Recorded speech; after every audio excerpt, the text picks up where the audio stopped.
Today we're doing an appetizer that is so simple. It's sun-dried tomatoes and goat cheese.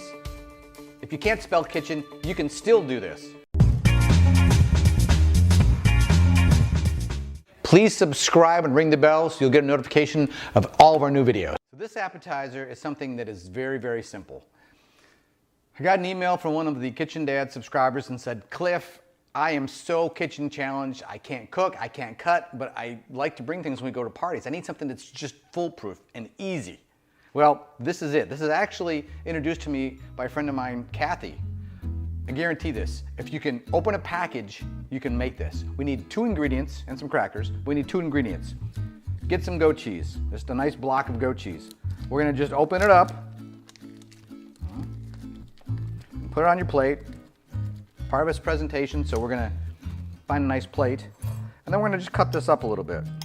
It helps to keep this goat cheese in the refrigerator or maybe in the freezer for just a little bit because it makes it easier to cut. Once it gets to room temperature, it's a little harder.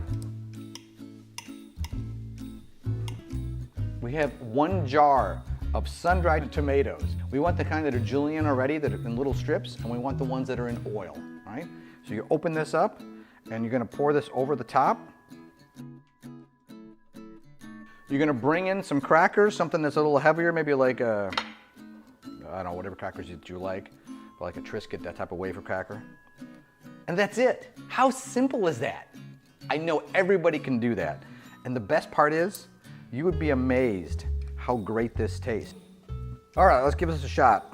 If you can, let it sit at room temperature for maybe 15 minutes. It'll help the cheese soften and it'll blend with the oils from the sun-dried tomato. We need to get a piece of sun-dried tomato in here. There we go.